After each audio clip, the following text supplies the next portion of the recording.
Hey everybody, I'm Andy Smith. I'm a 30-year comic book veteran, having worked for Marvel Comics, DC Comics, Image Comics, Cross Generation, Ominous Press.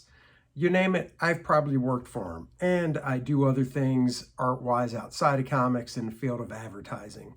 I've also written some books on drawing comics you might have seen. Drawing American manga superheroes, Drawing Dynamic Comics was my first book. And I also did the handy little How to Draw Superhero sketchbook where all you need is a pencil because you do all the work right inside the book. Enough about that. This is the Book Look series. The Book Look series is where I grab a book off my library. You can see the tons of books I have behind me. And I go through it page by page with you so you can see if it's a book that you might want to buy. I like to know what I want to buy before I buy it, and I feel this is a way to give you some insight into these books. So join me for today's book look. Thanks. Well, hello everybody. This is Andy Smith with another exciting edition of Book Look, the weekly series where I take a book off my shelf and go through it page by page with you. Thank you for joining me. This week is the culmination of the past few weeks where I've taken you through these classic Walter Foster books. We started with this one, so if you've missed any of the past weeks, go back and check them out. But these are the books that we took you through leading up to the finale, if you will. It's my first season finale, I guess you could say. The Pinup, featuring Earl McPherson. Figures, featuring Robert Duflos. Drawing the Figures by Russell Iredell, The Nude by the great Fritz Willis, and The Model by Fritz Willis, all leading up to the finale, How to Draw and Paint Pinups. This is like a best of collection of all these books. Like I said, these books all came out around the 1950s. Walter Foster publication. He still puts out books of this size, about 30 pages. And a few years back, I discovered this book, How to Draw and Paint Pinups. I got this after I got those off of eBay. This book came out. Is this even a receipt for it? This is. How to Draw and Paint Pinups. Wow. Okay. I said this book came out 6-7 years ago. I don't even live at this address anymore, so it doesn't matter. Here's my receipt from it. This book came out in 2011. So you can check to see if it's still available. Good receipt. Doesn't say how much I paid for it, but I know what I paid for it. I paid, oh, there it is. I paid $11.11 for this book. So let's just look at it. This book is over 128 pages. So if you're new to this, this will be new for you. If not, this book, like I said, is kind of like the best of those other books I showed you. So if you can't get those other books individually, you might be able to get these. So we've got an introduction with tools and materials, color theory, drawing techniques, oil painting techniques, color pencil techniques, watercolor and pastel techniques. And then pinup art, Earl McPherson. Kind of buzzes through. Heck, for all I know, it could almost go through the whole book. The Model and the Nude by Fritz Willis. Chapter 4 is Oil Painting Faces and Features with Fritz Willis. And then Chapter 5, Female Figures, Russell Iredell. And then Vintage Art Gallery, How to Draw the Figure with Walter Foster. So this book really is a nice culmination of those other books I showed you. Just, like I said, 2011, so it's 12 years old. So it is updated. Everything in this book is in full color. So you can see that the tools and stuff are updated. So watercolor supplies. I don't even know if in the 50s if they had these little pans like they do now. Pastels. I don't like pastels at all. That's just me. They're just kind of messy. introducing color theory, complementary colors. So, I mean, really, you could do a painting where most of the foreground, you could say, is in this purple and the background is yellow, or vice versa, and it would work. Excuse me, I think I might be coming down with a slight cold. Either that or hopefully it's just allergies. Drawing techniques. So, of course, basic shapes and lighting and such. Practice lines, painting with pencil. This is really cool. I was actually looking at artist named Alan Weiss recently at something he penciled for me. He did a drawing of First Man for me, and I actually was saying how it looks like he was using a softer lead to almost get a brush type look in the pencil. Now, I wouldn't use a 6B lead, the pencil, for somebody to ink over, because at that point the lead is so soft, the ink might have a hard time adhering to it. But you could use like a HB or 2B for sure.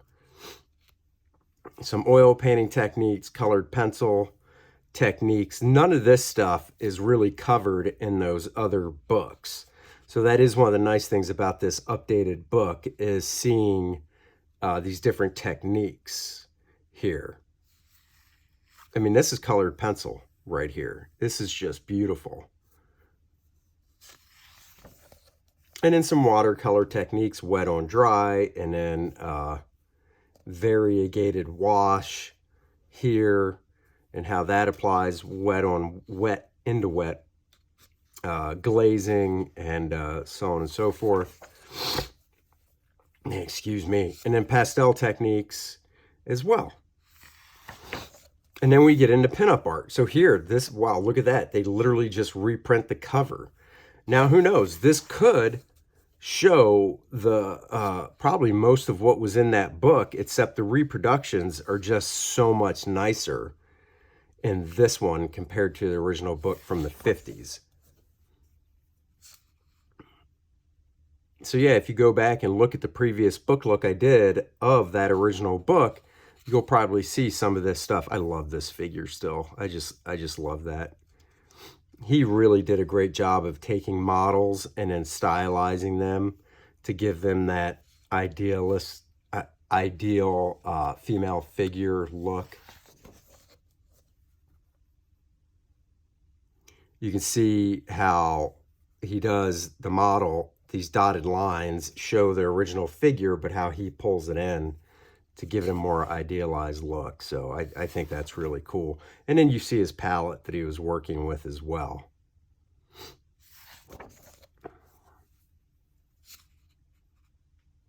And that model is just fantastic. And once again, you can see the palette. Let's see, I'm just trying to see if he says, I'm sure he says what the medium is he's using for this stuff as well.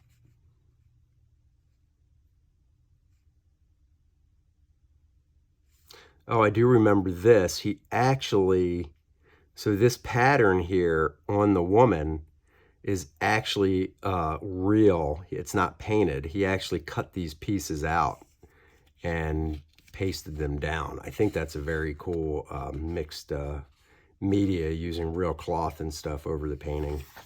I like that. Reclining, action, drawing on location. And I will research and see if this book is available still and post the link in the description below if it is. So if you want to try and get this book, you can. Here he's talking about adding color, practicing blending with your fingers. So this is pastel here. So this drawing here is done with pastel, I guess. Yes. And then just kind of a gallery. So this one really does look like it almost reprints that first book in its entirety, which is pretty cool.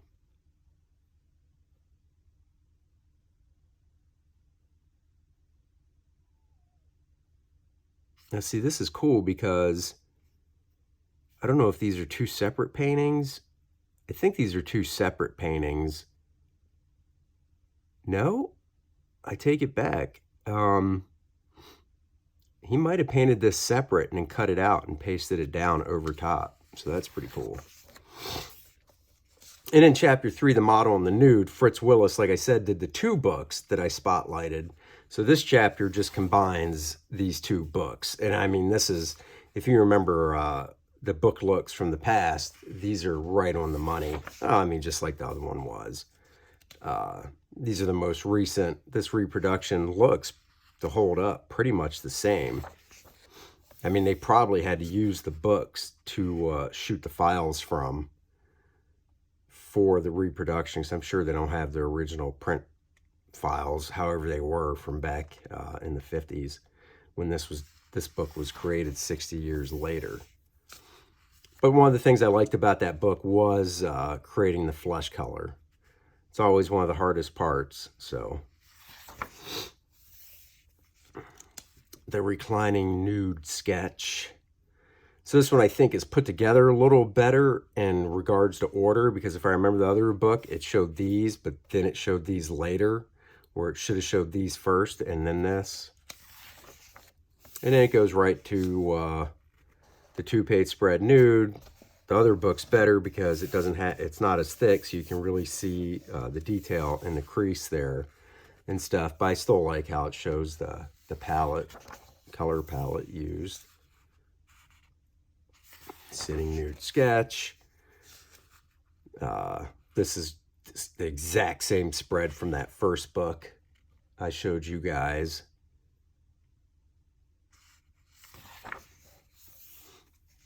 Standing nude.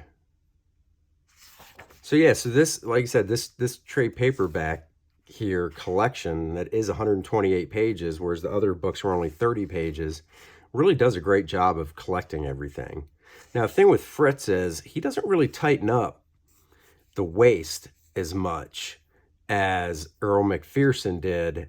This is way more realistic in regards to the proportion and the thickness of the figure, but it's still beautifully done.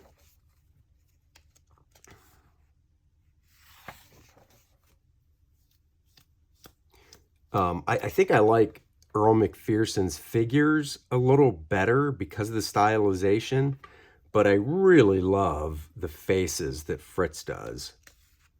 They really, to me, have a John Buscema feel to them. And even the figure itself, this figure has a John Buscema feel to it as well. John's female figures were just so on point with, in regard to the proportion and the I guess, realism in a way of the actual structure of the figure.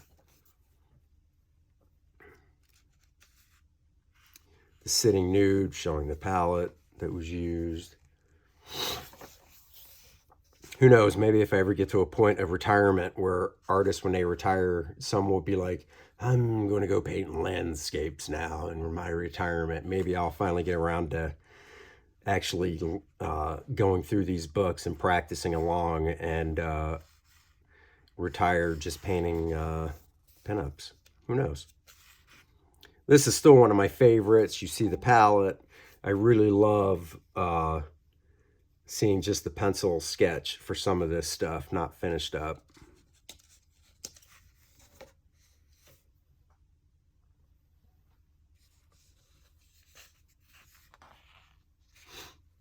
Chapter 4, oil, faces, and features. Now, this is cool. I didn't even do this book, but I'll show you guys, and now I guess I won't have to. I didn't get a chance to do this one.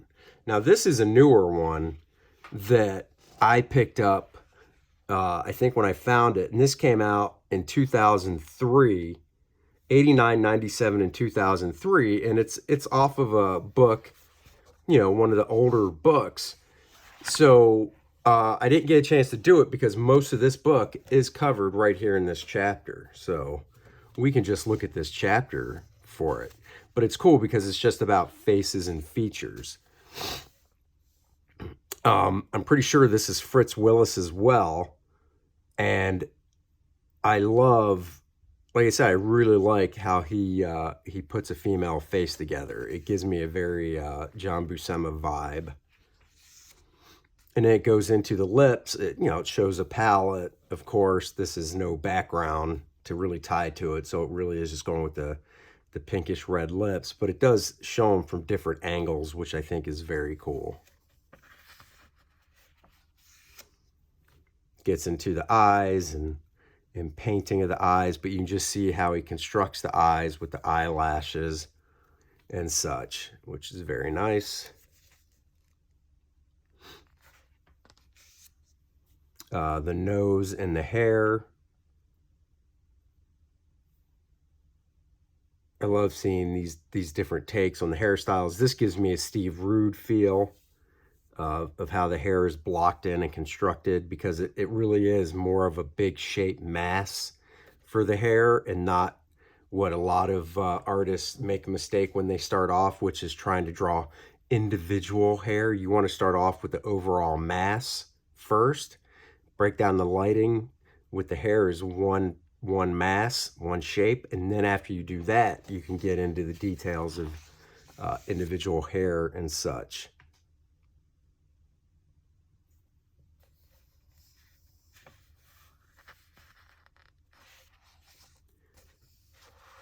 I thought this was cool. Using a brush and painting knife.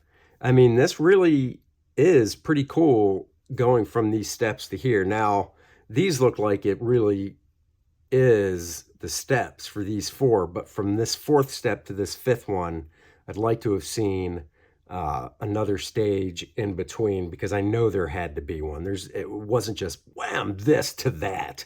No way. There's definitely more. I mean, there's more from here to here and here to here, but not as much. It feels to me like, photograph, a little bit of work, photograph, a little bit more, photo, a little bit more, photo.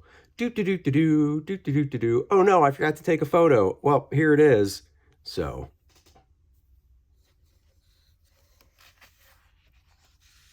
And that was it. I think when I'm done with this book, I will go through this briefly just to see what the difference is. And then the female figure, which of course references the book by Russell Iredell, which I went over. I think it was one of the first ones I went over. All this stuff is taken right out of that book. This is his proportion and such. Definitely realistic proportions with 7 heads here, but here this figure is 8 heads, so it's a little more elongated, definitely in the legs and such. And that's where you want to elongate a female figures in the legs.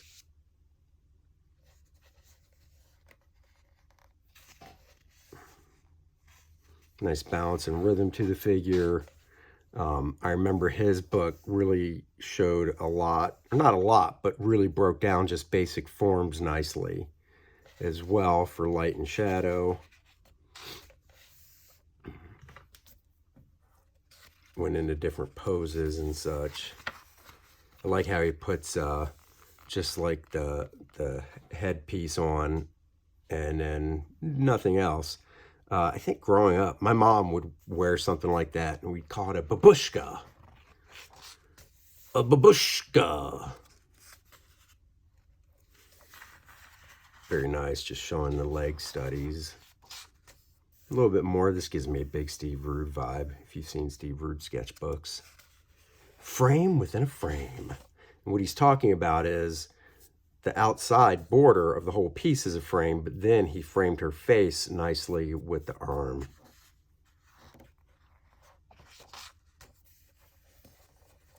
And reclining poses.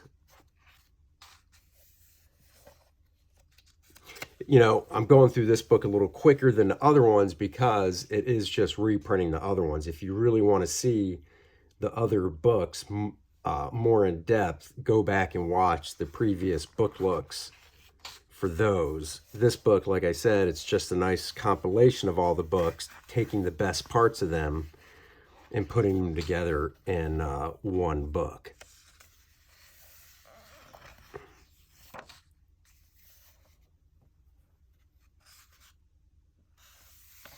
I think Russell is probably, if I were to rate in order, I'd probably say Earl McPherson is my favorite. Fritz is second. Sorry, Fritz Willis is second. And then Russell here probably comes in at number 3 for me. I like the stylization a little bit more. Now, this is pretty cool. This isn't from any books. This is new. The art contained on the following pages is from deep within Walter Foster Publishing Archives, date stamped December 3rd, 1926. I mean, that's how old these drawings are. The art in this featured gallery comes from a package of templated charts with diagrams that Walter Foster created as a means of teaching others how to draw. He called this personalized method of instruction the W.T. Foster system of teaching commercial art and cartooning, which, according to the packaging, eliminates guesswork, giving you the proportions of the head and figure in any position or action, which takes years of study to accomplish under present methods. Walter sold the charts for 10 cents each or 12 for $1, and he even welcomed phone calls between 4 and 8 p.m. That's pretty cool. I had no idea how far back Walter Foster went. I mean, I do now because of this, and when I got this book in 2011 and read it, I remember that, but, you know, stuff goes in and out of my brain. So 1926, that's the year Joe Kubert was born. John Buscema was born, so, wow. So here you go, 8-head high figure. You know, I'm not quite sure I like the proportion for the figure, but, you know, definitely dated drawings here. I mean, perfect for the time period when they came out.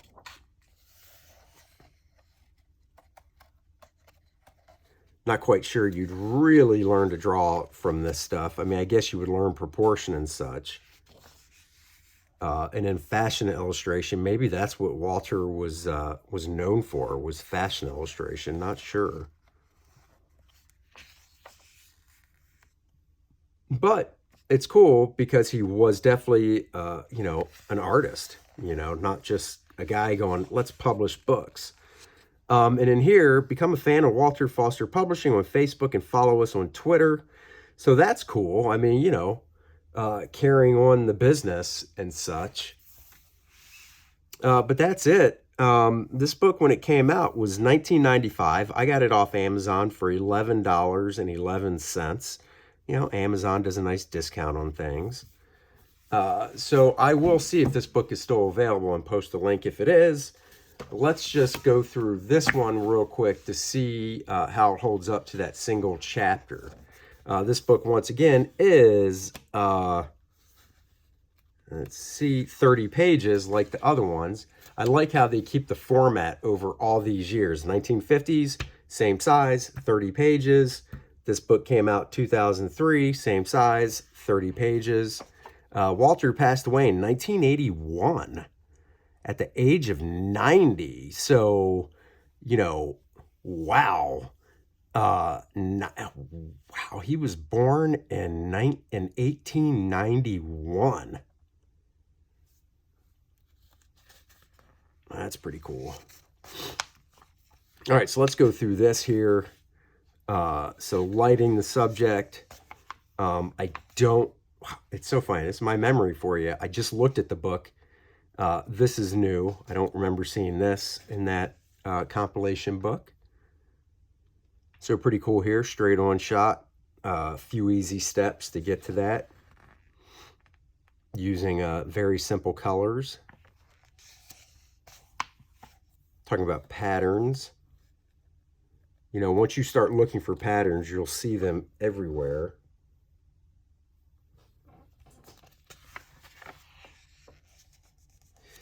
This is cool. Now, I remember seeing this and using these colors right here. Burnt umber, burnt sienna, raw umber, raw sienna, all mixed with some white, and experimenting on a canvas board doing something like this. Mine did not turn out this well. It was 12 years ago. I rushed through the actual initial drawing stage of it because I really want to get through the painting stage. I know I still have it somewhere. It was just an 8.5 by 11 canvas I did. And I just, you know, worked up a female head and then kind of tinted it like this. And I just went through these 4 steps like that. It was a fun exercise, something I should revisit at some point. So facial structure, personality. So this book definitely has more, like all the books do, than that compilation book I just went through.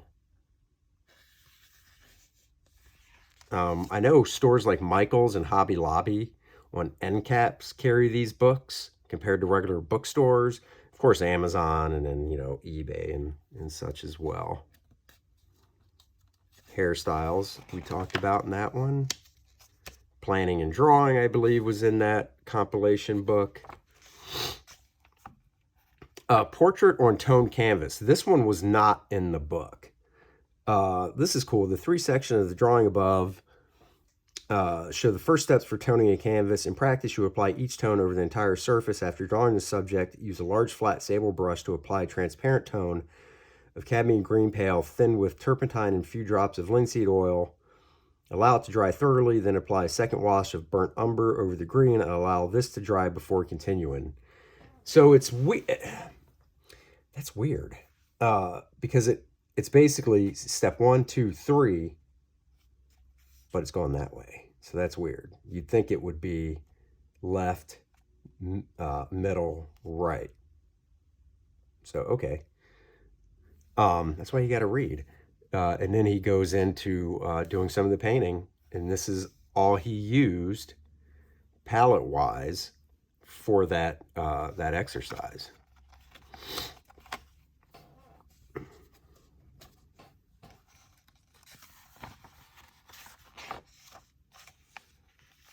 A blending stump for doing tonal work.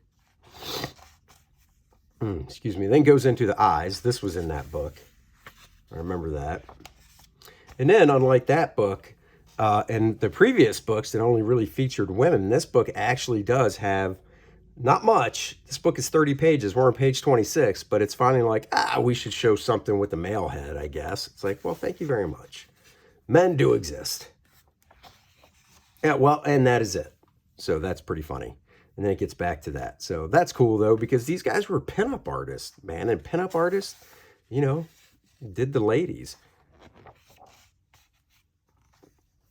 Painting styles goes into. And then that's it. And like all the books, it definitely shows the list and of all the other books he's done. Totally a lot more books since the 1950s for sure. But these are really great books for students and learning.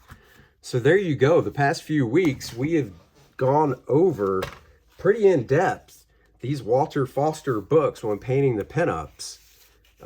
I still cherish these originals that I got. I believe I got all these as a set.